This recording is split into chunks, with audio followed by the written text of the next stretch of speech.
Don't settle for anything less than you can be. Make your life a masterpiece. This is a series about how Sigmund Freud's ideas about the unconscious mind have been used by those in power to control the masses in an age of democracy. Last week's episode showed how Freud's ideas spread throughout America in the 1950s. They were promoted by his daughter Anna and by Freud's nephew Edward Bernays, who invented public relations. He brought Freud's theories into the heart of advertising and marketing. A man like you, with a car like this. What they both believed was that underneath all human beings was a hidden, irrational self, which needed to be controlled, both for the good of individuals and the stability of society. But the Freuds were about to be toppled from power by opponents who said they were wrong about human nature. The inner self did not need to be repressed and controlled. It should be encouraged to express itself.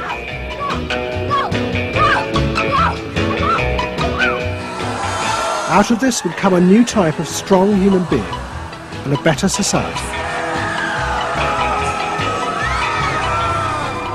But what in fact emerged from this revolution was the very opposite. An isolated, vulnerable, and above all greedy self, far more open to manipulation by both business and politics than anything that had gone before. Those in power would now control the self, not by repressing it, but by feeding its infinite desires.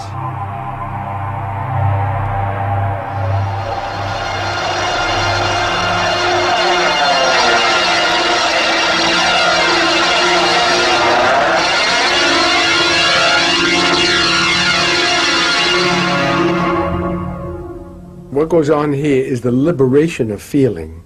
In other words, feelings, not just memories, that have been suppressed. For example, screaming, crying, anger. You get a person who's really angry, and they're going to let it out. No! No! I could kill you! I'm an old man. Listen, I can't get all the strength into this that young people would get if they had those feelings. That wasn't bad. In the 1950s, a small group of renegade psychoanalysts began a new form of therapy.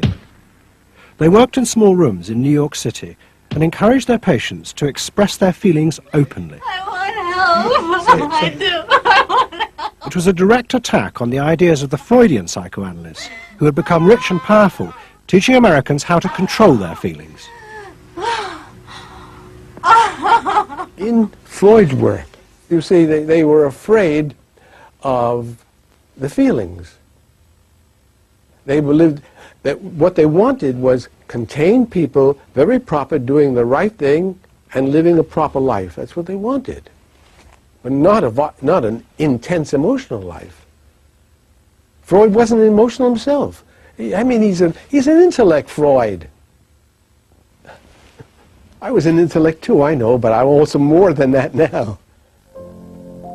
The leader of this group was a man hated by Freud and his family. He was called Wilhelm Reich. Reich lived an isolated life in a house he had built for himself in remote mountains near the Canadian border. Reich originally had been a devoted disciple of Freud's in Vienna in the 1920s. But he had challenged Freud over the fundamental basis of psychoanalysis. Freud argued that at heart, human beings were still driven by primitive animal instincts. The job of society was to repress and control these dangerous forces. Reich believed the complete opposite. The unconscious forces inside the human mind, he said, were good. It was their repression by society that distorted them. That was what made people dangerous. Reich and Freud had two fundamentally differing views about what was essential human nature. At its core, Freud saw an uncontrolled, violent, warlike, raging inferno of emotions. Reich said these things are not the way human beings are originally destined to be. They're the result of not permitting the original impulse to express itself. The underlying natural impulse, Reich argued, was the libido, sexual energy. If this were released, then human beings would flourish. But this idea brought him into direct conflict not only with Sigmund Freud, but Freud's daughter Anna, who believed that the sexual forces in humans were dangerous if not controlled. My father thought that you should liberate the libido and have freedom, and he developed the theory rather early that neurosis were due to lack of good orgasm, or any orgasm. And that was, Anna Freud, you know, was a virgin. I mean, this is very important because she never had a sexual relation with a man. And here was this man preaching that the way to health was through orgasm. And here was this woman who had been analyzed by her father because she was masturbating. So here's this woman who's opposed to sexuality, really, and here's this man who's preaching sexual freedom. I mean, there was bound to be a clash, wasn't there? The conflict came to a head at a conference in 1934 in Switzerland. Anna Freud, who had by now become the acknowledged leader of the psychoanalytic movement, forced Wilhelm Reich out. She destroyed his career. She got rid of him, very definitely. And I guess part of what I'm doing is getting rid of her.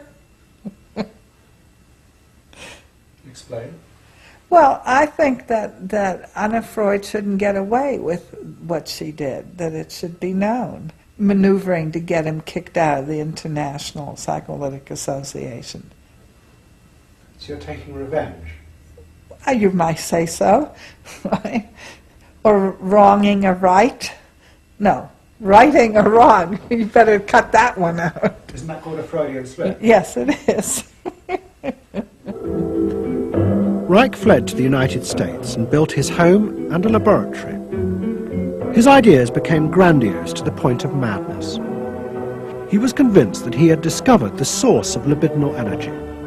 He called it orgone energy, and Reich built a giant gun which he said could capture this energy from the atmosphere and concentrate it onto clouds to produce rain.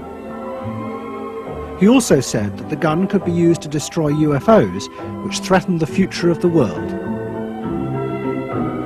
In 1956, Reich was arrested by the federal authorities for selling a device that he said used orgone energy to cure cancer. Reich was treated as a madman. He was imprisoned, and all his books and papers burnt on the order of the court. A year later, Reich died in prison. To the Freudians, it seemed as if their main threat had been removed forever. But they were wrong. What the Freudians didn't realize was that their influence in American society was also about to be challenged, and in a way that would lead not only to their decline, but to the dramatic resurgence of Reich's ideas in America and throughout the capitalist world.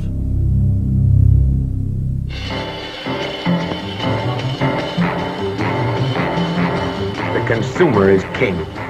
His whim makes or unmakes manufacturers, wholesalers, and retailers. Whoever wins his confidence wins the game. Whoever loses his confidence is lost. By the late 50s, psychoanalysis had become deeply involved in driving consumerism in America. Most advertising companies employed psychoanalysts, and as last week's episode showed, they had created new ways to understand consumers' motives, above all with the focus group, in which consumers free associated their feelings about products. Out of this came new ways to market products by appealing to the hidden, unconscious desires of the consumer. Neutral stimulus, memorability, sheer deception, Great. Tilt-away steering wheel. Symbolic. a dream saying the mistress. Something intimate is going on. But in the early 60s, a new generation emerged who attacked this. They accused American business of using psychological techniques to manipulate people's feelings and turn them into ideal consumers. Advertising was manipulation. It was a way to get you to do something that didn't come out of you. It came out of somebody else. Somebody else said,